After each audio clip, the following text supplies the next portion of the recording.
मैथिली कार्यक्रम आशा की जोत में हम अहाँक स्वागत कर रहल छी। तहन अपन भाई के नेह सँ भरल अभिवादन स्वीकार करू। नमस्कार।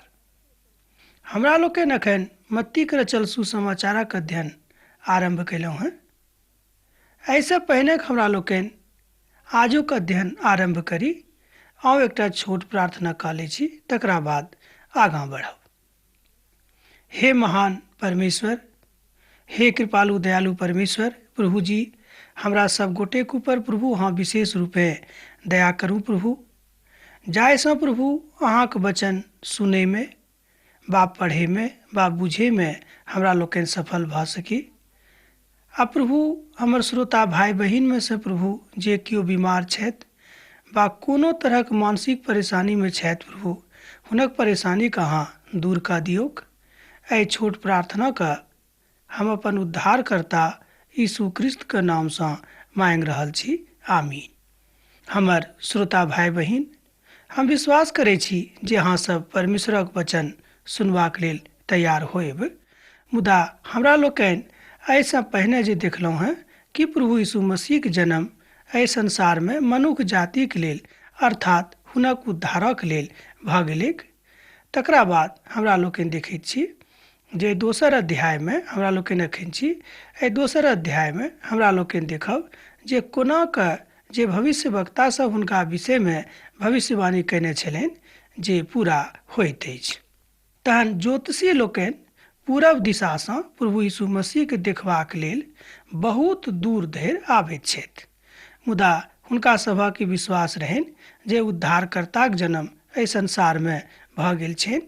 तहन हमरा लोकनि चली आ उद्धारकर्ताक लग जाकऽ हुनका प्रणाम करी। एहि तरहक नीक भावनाक लऽ कऽ ओ ज्योतिषी लोकनि अपन यात्रा का आरंभ करलखिन। देखियौ, हमरा लोकनि एहिठाम बाजि सकलहुँ हैं कि जतेक लोग यीशु मसीह के जन्म होय से पहिने एहि बातक के घोषणा कऽ चुकल रहथि कि उद्धारकर्ता एहि संसार में अबैया छथि। हुनक जन्मक साथे एहि सबटा बातक पूर्णता भऽ गेलैक। प्रभु यीशु मसीह के जन्मक विषय में जतेक भविष्यवाणी कयल गेल रहैक, ओहि सबटा बातक पूर्णता प्रभु यीशु मसीह के जन्मक साथे होइत अछि। पवित्र पोथी बाइबलक अध्ययन में एकटा जे सबसँ बेसी महत्वपूर्ण बात अछि बा एना कहियो जे बतायल गेल अछि, ओ थिक प्रभु यीशु मसीह के जन्मक विषय में कयल गेल भविष्यवाणी। पुरना नियमक के अलग अलग पोथी में लगभग 300 बेर एहि बातक बतायल गेल छैक जे हुनक जन्म कुमारि कन्या से बिना कोनो पुरुषक संपर्क करने हेतैक। तैं प्रभु यीशु मसीह जन्म से ई सबटा बातक पूर्णता होइत अछि। हमर भाई बहिन, हमर मित्रवर, अहाँ एहि बातक खूब नीक जकाँ बुझि सकलहुँ हैं कि प्रभु यीशु मसीह जे अहाँक उद्धारकर्ता छथि, जे संपूर्ण मनुष्य जाति के उद्धारकर्ता छथि। देखियौ, ओ कतेक नम्र बनि कऽ एहि संसार में आयल रहथि। मुदा हुनक जन्मक पाछा में आरो 2-4टा भेद लुकायल रहैक। मुदा 1-2टा किताब में जे हुनक जन्मक विषय में बतायल गेल रहनि भविष्यवाणी, तकरा अहाँ कनिक देख सकलहुँ हैं। हुनक जन्म बेतलहम नामक जगह में होइतैक। एहि बातक हमरा लोकनि मीका के पोथी में 5म अध्याय के 2 पद में देख सकलहुँ हैं। तकरा बाद हुनका मिस्र से बाहर बुलावल जैतैक।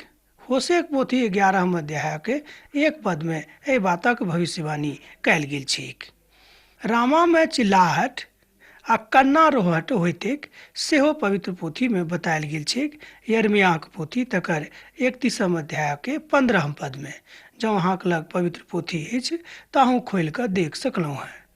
ओ नासरी कहोताह यशायाह 11म अध्याय के 1 पद में कहल गेल छैक।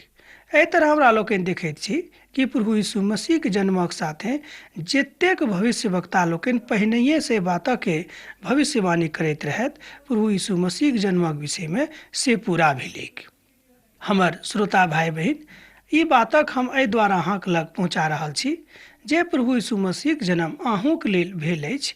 एहि बातक अहाँ विश्वास करियौक, किएक तऽ मनुष्य जाति के जन्म एही कारणे भेलै छैक। एना कहियो मनुष्य जाति के पिता परमेश्वर एही द्वारा बनेने छथि कि मनुष्य जाति पिता परमेश्वर के गुणानुवाद करथि। एहि बातक अहाँ यशायाक पोथी में पढ़ि सकलहुँ हैं।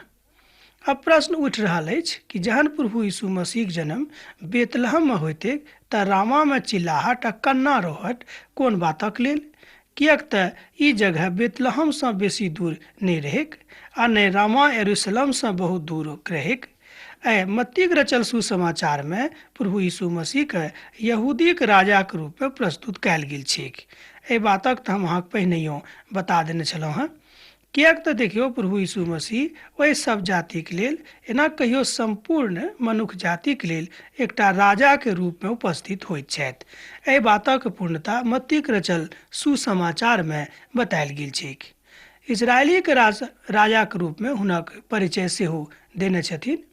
पूरब दिशा से ज्योतिषी लोकनि प्रभु यीशु मसीह के दर्शनक लेल एकटा बड़ नमहर बाट तय करैत छथि। तैं एहि अध्याय के आरंभे ज्योतिषी लोकक यात्रा से होइत अछि। ओ सब यरूशलेम पहुँच के यहूदी के राजा के खोजारी करैत छथि। तहन हमरा लोकनि जँ पहिल पदक देखी अध्याय के तऽ अहाँके पता लागि जायत। राजा हेरोदेसक काल में जहन यहूदिया के बेतलहम में यीशु के जन्म भेलनि तब पूर्व दिशा से ज्योतिषी लोकनि आबि कऽ यरूशलेम में पुछारी करनाइ आरंभ कऽ देलखिन। मत्ती के रचल सुसमाचार तकर दोसर अध्याय के एक पद में ई बात बतायल गेल छैक। तकरा बाद में दोसर पदक कनि हमरा लोकनि देख सकैत छी। यहूदी के राजा जिनक जन्म भेल छनि ओ कतऽ छथि? किएक तऽ हमरा लोकनि पूर्व दिशा से तारा के देखलहुँ हैं और हुनका प्रणाम करबाक लेल अयलहुँ हैं। देखियौ, एहिठाम ई दुनू पद से एहि बातक के पूर्णता होइत अछि कि उद्धारकर्ता के जन्म अर्थात प्रभु यीशु मसीह के जन्म एहि संसार में भऽ गेल रहनि। एहि बातक पूर्णता के लेल ज्योति सभक यात्रा एहि बातक पूर्णता करैत छथि कि उद्धारकर्ता एहि संसार में आबि गेल रहथि। मुदा जहन हेरोदेस ई समाद सुनलथि तऽ हुनका नीक नहि लागलनि आ संपूर्ण यरूशलेम सेहो घबरा गेलीक। मत्तीक रचल सुसमाचार तकर दोसर अध्याय के तेसर पद में अहाँ एहि बातक देख सकलहुँ हैं। किएक तो नहीं चाहैत रहथि जे बेतलहम में प्रभु यीशु मसीह के जन्म हुअनि, किएक तऽ यहूदी लोकनि अपन उद्धारकर्ताक जन्मक प्रतीक्षा बहुत दिन से राखैत रहथि। किएक तऽ यहूदी लोकक एहि बातक पूर्ण विश्वास रहनि जे जहन उद्धारकर्ताक जन्म होइतैक तऽ हमरा सबके जतेक तकलीफ अछि ओहि सबटा तकलीफ से निवारण भऽ जायत। एहि तरहक विश्वासक पाछाँ हुनक मंतव्य रहनि जे मसीह के अयलाक बाद सब किछु ठीक ठाक भऽ जेतैक। मुदा ई कोना कऽ भऽ जेतियैक? विद्वान सब कहैत छथि कि मसीह के जन्म एहि दुआरे भेलैक जे खाली ओते नहि मुदा संपूर्ण विश्व में हुनक सुसमाचार फैलनि जे प्रभु यीशु मसीह मनुष्य जाति के उद्धारकर्ता थिकाह। कोनो एक जातिक लेल वा कोनो एक देशक लेल ओ एहि संसार में नहि आयल छलखिन। हुनक उद्देश्य रहनि संपूर्ण मनुष्य जाति के उद्धार। यह इच्छा हुनक आशाक अनुरूप नहि भेलनि। मुदा एहि तरहक भविष्यवाणी ओतऽ होइत रहैक जतऽ प्रभु यीशु मसीह जन्म होबऽ वाला रहनि। तहन ओ अपन मुख्य पुरोहित गणक शास्त्री लोगक बजा कऽ पूछलखिन जे मसीह के जन्म कतऽ होयबाक छै। मत्तीक रचल दोसर अध्याय के 4 पद में अहाँ पूछि सकलहुँ हैं वा पढ़ि सकलहुँ हैं। ओ सब हुनका से कहलनि, यहूदी आ बेतलहमा के, किएक तऽ भविष्यवक्ता लोकनि एहि तरह लिखने छथि। एहिठाम बहुत खोलि कऽ बातक बतायल गेलैक कि प्रभु यीशु मसीह जन्म बेतलहम में यहूदिया के बेतलहम में होइतैक। तहन जहन एहि बातक हुनका जानकारी भऽ गेलनि तऽ ओ घबरा गेलखिन कि अब हमरा लोकनि की करी। हे बेतलहम, अहाँ जे यहूदा के प्रदेश में थिकहुँ हैं, अहाँ यहूदा के अधिकारी में से किनको से छोट नहीं थिकहुँ हैं, किएक तऽ अहीं में से एकटा शासक निकलता है जे हमर प्रजा इस्राएलक रखवाली करता है। मत्तीक रचल समाचार दोसर अध्याय तकर 6 पद में एहि बातक बतायल गेल छैक। आब जँ अहाँक लग पवित्र पोथी अछि तऽ एहि बातक अहाँ खूब नीक सँ मनन करि सकलहुँ हैं। हमरा लोकनि जखन मनन करि रहल छी कि प्रभु यीशु मसीह के विषय में जतेक भविष्यवाणी भेल रहैक कि ओ संसार में मनुष्य जाति के उद्धारकर्ता के रूप में आबि रहल छथि, मुदा ओ आबि गेलखिन। मुदा शास्त्री आ पुरोहितगण एहि बातक बड़ विश्वासपूर्वक कहैत छथि जे हुनक जन्म यहूदिया के बेतलहम नामक जगह में होइतैक। हेरोदेस एहि बातक जानकारी जहन भेटलनि तो बड़ घबरा गेलाह। पुरना नेमक पोथी में पढ़लाक बाद एहि बातक हमरा लोकनि बहुत नीक जकाँ बुझि सकलहुँ हेँ कि ज्योतिष लोकनि एहि बातक कोना कऽ बुझि गेलखिन जे उद्धारकर्ताक जन्म भऽ गेल छनि। किएक तऽ हुनका सब बहुत दिन से एहि बातक हिसाब किताब करैत रहथि कि उद्धारकर्ताक जन्म कहिया होइतैक। मुदा जहन हुनक जन्म भऽ गेलै तहन हुनका प्रणाम करबाक लेल ओ पूर्व दिशासँ हुनका एहिठाम आबैत छथि आ यरूशलेममे आबि कऽ खोजारी करैत छथि कि उद्धारकर्ता कतऽ छथि। देखियौ, एहिठाम एकटा बातक प्रमाण भऽ रहल अछि कि यह बालक जे नेन्हा छथि प्रभु यीशु मसीह छथि, वह सब मनुष्य जाति के उद्धारकर्ताक रूप में एहि संसार में आयल छथि। एहि बातक एहिठाम प्रमाणिकता भेटैत अछि। तहन मत्ती के रचल सुसमाचार तकर दोसर अध्याय के 7 पद में हमरा लोकनि एहि बातक देख सकलहुँ हैं। तहन हेरोदेस ज्योतिष लोकक बजा कऽ एहि बातक निश्चित कयलथि जे तारा ठीक कोन ठाम देखाय पड़ल रहनि। देखियौ, हुनका मन में कनिक संदेह रहनि। एना कहियो कि हुनका मन में एहि बातक ऊपर विश्वासे नहि होइत रहनि कि उद्धारकर्ता के जन्म भऽ गेल छैक। किएक तऽ ओ सब जेना अपेक्षा राखैत रहथि एहिसँ कनिक हटि कऽ हुनक जन्म भेल रहनि। किएक तऽ ज्योतिषी लोकसँ एहि बातक ओ पूर्णता एना कहियो एहि बातक ओ जानकारी चाहैत रहथि कि प्रभु यीशु मसीह जहन एहि संसारमे आबि गेल छथि तहन अब हमरा लोकनि की करी। मुदा हमरा सभक अब जे गतिविधि हैत तकरा हमरा लोकनि कोना कऽ आगाँ बढ़ायब। हमर भाई बहिन, हमर मित्र, एहि बातक कनेक अहाँ ध्यान देखियौ। एना देखियौ कि प्रभु यीशु मसीहक जन्म जहन मनुष्य जाति के हृदय में होइत अछि तहन ओ उद्धार पाबैत छथि, अर्थात कहियो हुनका जिंदगी में उद्धारक अनुभव होइत छनि। मान लियौ प्रभु यीशु मसीहक विषय में अहाँ नान्हे टासँ सुनि रहल छी, मुदा जहन अहाँ हुनका अपना हृदय में ग्रहण नहि कयने छी ताहि बातक अहाँ कहियो अनुभूति नहि कऽ सकलहुँ हैं कि प्रभु यीशु मसीह अहाँके उद्धारकर्ता थिकाह। हमर भाई बहिन, जँ अहाँ चाहै छी तखने अहाँ प्रभु यीशु मसीहके अपन उद्धारकर्ताके रूपमे ग्रहण करि सकलहुँ हैं। तकरा लेल कोनो बड़का लाम कामक आवश्यकता नहि थिक। अहाँके मन, अहाँके हृदय जँ नीक अछि तऽ अहाँ प्रभु यीशु मसीहके अपन उद्धारकर्ताके रूपमे ग्रहण करि सकलहुँ हैं। ई बात अब अहींके ऊपर अछि जे अहाँ प्रभु यीशु मसीहके कतेक प्रेम करैत छियनि। मुदा प्रभु यीशु मसीह अहाँसँ तऽ सब दिन प्रेम राखैत छथि। आब एहि बातक मूल्यांकन अहाँ करबाक अछि कि अहाँ कतेक दूर धरि प्रभु यीशु मसीहक संग चलैवला मनुष्य थिकहुँ हैं। देखियौ, हमरा लोकनि कहियो कहियो अपना जिंदगीके कारणे, एना कहियो पारिवारिक तकलीफक कारणे प्रभु यीशु मसीहसँ अलग भऽ जाइत छी आ कहैत छियै एहि बातसँ हमरा की फायदा होइत, हुनक जन्म भेलनि तऽ भेलनि, एहिसँ हमरा की फायदा होइत। हमर भाई बहिन, हमर मित्रवर, हम अहाँसँ एकटा बात कहब कि प्रभु यीशु मसीह संपूर्ण मनुष्य जातिके शांति प्रदान करबाक लेल, उद्धार प्रमाण करबाक लेल एहि संसारमे आयल छलखिन। जँ अहाँके लग शांति आबि गेल, जँ अहाँके जिंदगीके उद्धार भऽ गेल तऽ बुझियौ अहाँके जिंदगीके जतेक काज बाँकी छल ओ सबटा पूरा भऽ गेल। मनुखक जन्म जे अहाँके अछि, बुझियौ ओ जन्म अहाँके सवारत भऽ गेल जँ अहाँ प्रभु यीशु मसीहके संग चलनाइ आरम्भ कऽ देलहुँ हैं।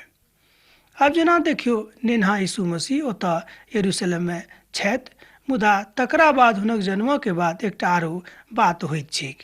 एहि बातक हमरा लोकनि आगाँ देख सकैत छी।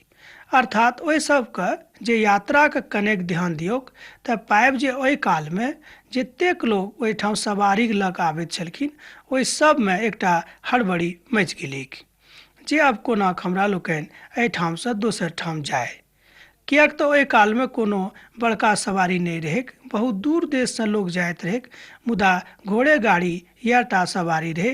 मुदा आजुक दिन जकाँ ओहि कालमे कोनो तेज सवारी नहि रहैक, जेनाकि ऐतिहासिक प्रमाण भेटैत अछि।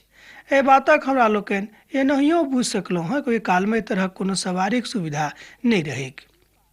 मुदा ई बात हमरा लोकनि आरो बुझि सकलहुँ हैं कि जे राजा हेरोदेस बड्ड चालाकीसँ ज्योतिषी सबसँ एहि बातके पता लगाबैके कोशिश करलखिन कि अब नेन्हा प्रभु यीशु मसीह कतऽ छथि।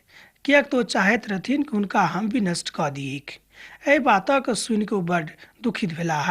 एना कहियो हुनका नीक नहि लागलनि जे प्रभु यीशु मसीहके जन्म भऽ गेल छनि। देखियो ताइयो काल में एहि तरहक दुष्ट लोकक कमी एहि संसार में नहीं रहेक। हमरा लोकनि बड्ड स्पष्ट जकाँ एहि बातक बुझि सकलहुँ हेँ कि कोना कऽ एहि संसार में तरह तरहक लोग रहैत छैक। हमरा लोकनि देखैत छी आजुक दुनिया में, मुदा समाज में, कि भाइयों से भाई बैर राखैत अछि, भाइये के भाई दुश्मन बनैत अछि। यहू बातक अहाँ अपना गाम पर वा अपना जिंदगी में अनुभव कयने होबेक। किएक तऽ प्रभु यीशु मसीह कहैत छथि कि संपूर्ण संसार अहाँक परित्याग कऽ देत, मुदा हम अहाँके कहियो नहीं छोड़ब। देखियो एतेक नीक बात बा एतेक पैघ आश्वासन अहाँके के दऽ सकैत छथि। एहि बातक ऊपर कनिक अहाँ विचार करियौ। मान लियौ अहाँके मनमे सदिखन अपन परिवारक प्रति चिंता अछि, तऽ हम ही नहीं कहै छी जे अहाँ अपन परिवारसँ अलग भऽ जाउ, अपन परिवारके अहाँ छोड़ि दियौ, से हमर मंतव्य नहीं अछि। मुदा हमर मंतव्य अछि कि जे अहाँसँ सबसे बेसी प्रेम राखैत छथि, अहूँ हुनकेसँ सबसे बेसी प्रेम राखू। देखियौ मनुष्य जातिके जे सबसे बेसी प्रेम करैत छथि ओ थिकाह प्रभु यीशु मसीह उद्धारकर्ता। मुदा जँ हमरा लोकनि हुनकासँ सबसँ बेसी प्रेम नहीं राखबनि, तेना बुझियौ हमरा सभक मनुखक जन्म सवारथ नहीं भेल। एहि बातक ज्ञान जँ अहाँके अछि, जँ अहाँके एहि बातक ज्ञान भऽ गेल, तहन बुझियौ कि प्रभु यीशु मसीहक संग चलैवला आब अहाँ एकटा नीक मनुख बनि चुकलहुँ हेँ। आउ तहन कनेक देखिए कि जे 11 पद में की लिखल छैक। ओ सब ओतऽ पहुँच कऽ ओहि नेन्हाके हुनक में मरेमाक संग देखलखिन, तहन ओ भूमि पर एना कहियो खसि कऽ हुनका दंडवत करलखिन आ अपन संदूकके खोलि कऽ हुनका लोबान आ सुगंध रसक भेंट चढ़ा देलखिन। एहि बातक अहाँ दोसर अध्याय के 11 पद में पढ़ि सकलहुँ। अब जाय उद्देश्यसँ हेरोदेस हुनका ओतऽ पठौने रहथि, ई बातक ज्योतिषी लोकनि खूब नीक जकाँ बुझैत रहथिन। ओ एहि बातक बुझि गेलखिन कि ई सब चाहै छथि कि नेनाक हमरा लोकनि नष्ट कऽ दियैक। मुदा एहि बातक ऊपर जहन ओतऽ पहुँच गेलखिन तऽ ओ सब की करलखिन कि दोसर बाट दऽ कऽ ओहिठामसँ कतहु दोसर ठाम परा गेलखिन। ओ बुझलखिन कि जहन लौट कऽ हमरा लोकनि ओतऽ जायब, घुरि कऽ जायब, तऽ हमरा राजा बख्शत नहि, हमरा ओ छोड़त नहीं। तैँ एहि बातक सत्यापनक लेल अहाँ 12 पदक पढ़ि सकलहुँ हेँ। तहन सपना में परमेश्वरक ई चेतावनी पाबि कऽ हेरोदेसक लग ओ घुरि कऽ नहीं जाइत छथि आ ओ सब दोसर बाट दऽ कऽ अपन देशक दिस चलि गेलाह। मत्तीक रचल सुसमाचार तकर दोसर अध्याय के 12 पद में हमरा लोकनि एहि बातक देख सकलहुँ हेँ। हमर मित्रवर, सबसँ जे बेसी बात अछि, जे हमरा लोकनिके सबसे बेसी जे सिखबाक बात अछि, पवित्र पोथी में बतायल गेल अछि कि अहाँ अपन जिंदगी में प्रभु यीशु मसीह के महान स्थान दियौक, किएक तऽ प्रभु यीशु मसीह अहाँसँ खूब प्रेम करैत छथि। किएक तऽ हुनक दर्शन में जे केओ हुनका देखलखिन ओ सब केओ बुझि गेलखिन कि प्रभु यीशु मसीह संसार में जे आयल छथि मनुष्य जाति के उद्धारे के कारणे आयल छथि। एहि बातक ज्ञान जँ अहाँके भऽ गेल, तहन अहाँ कहियो हेरोदेसक जकाँ प्रभु यीशु मसीहके विरोध नहि करबनि, मुदा हुनकासँ अहाँ प्रेम करनाइ आरम्भ कऽ देबनि। ई पैघ पैघ विद्वान बाइबिलक एहि बातक कहैत छथि। तहन जँ अहाँके लग पवित्र पोथी अछि तऽ अहाँ एहि बातक पढ़ि सकलहुँ हेँ। मत्तीक रचल सुसमाचार तकर दोसर अध्याय के 14 पद में अहाँ एहि बातक देख सकलहुँ हेँ। जँ अहाँके लग मत्तीक रचल सुसमाचार अछि तऽ अहाँ एहि बातक खूब नीकसँ पढ़ि कऽ देखियौ। हम तऽ कहब कतहुसँ अहाँ एहि पोथीके उपरा लिअ कि जाहिसँ अहाँ एहि बातक खूब विशेष रूपेँ पढ़ि सकी। अब जे भविष्यवाणी ओहिठाम भेल रहै, एना कहियो पोथी सबमे भेल रहै, ओहि सबटा बातक पूर्णता होइत हमरा लोकनि देखैत छियै। एना कहियो जे 300 बेर प्रभु यीशु मसीहक जन्मक बारे में पुरना नेमा में जे भविष्यवाणी कयल गेल रहै कि प्रभु यीशु मसीहक रूप में एहि संसार में एकटा कहियो जे उद्धारकर्ता पठावल जेताह से भऽ गेलैक। यूसुफ आ ओ नेन्हा और अपन पत्नी मरियम के लऽ कऽ मिस्र में रहैत गेलाह, जाबे धरि परमेश्वरक दूत हुनका ओहिठामसँ आबि कऽ आज्ञा नहि देलखिन जे अहाँ एहि बातक छोड़ि कऽ एहि जगहके छोड़ि कऽ चलि जाउ। ई पवित्र पोथी बाइबिलक एकटा बड्ड महत्वपूर्ण आ बहुत आशा के बात अछि। एहि बातक हमरा लोकनि वर्णन इतिहासक पोथी सबमे देख सकैत छी। एहिठाम जे भविष्यवाणी भेल रहै कि हुनका अपन गाम छोड़ि कऽ दोसर ठाम जाय पड़तैक से पूरा भेलैक। तहन जे वचन यिर्मयाह भविष्यवक्ता द्वारा कहल गेल छलैक ओ पूरा भेल। एहि बातक अहाँ सेहो देख सकलहुँ हेँ। यमामे हमरा लोकनि देखैत छी जे कन्ना रोहट आ चित्कार होइतेक सेहो एहि बातक भविष्यवाणी एहिठाम पूरा होइत अछि। राहेल अपन नेनहाक लेल कानैत कानैत सांत्वना चाहैत छथि। एना कहियो एतेक कानैत रहली जे हुनका सांत्वनाक आवश्यकता रहनि। जेना देखियौ, दुःखक कालमे हमरा सब गोटे चाहैत छी कि केओ ने केओ आबि कऽ हमरा सबके सांत्वना दैक। तऽ मुदा एहि तरहक बात प्रभु यीशु मसीहसँ हमरा लोकनि पाबि सकलहुँ हेँ।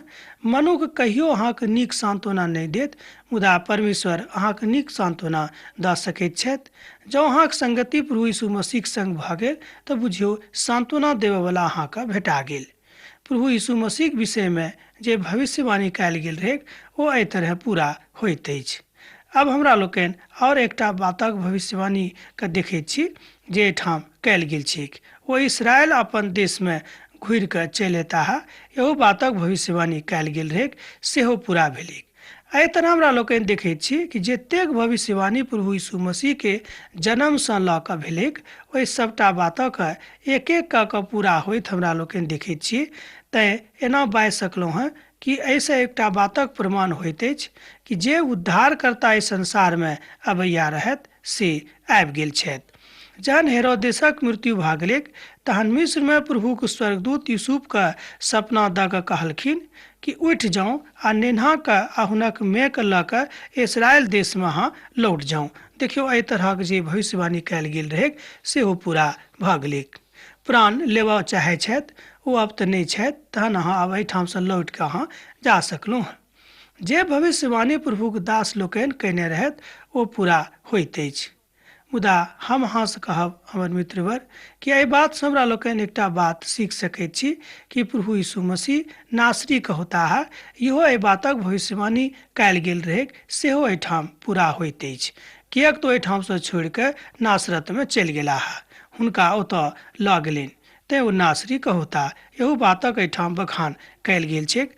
मत्तीक रचल सुसमाचार तकर दोसर अध्यायके 23 पदमे अहाँ एहि बातक देख सकलहुँ हेँ।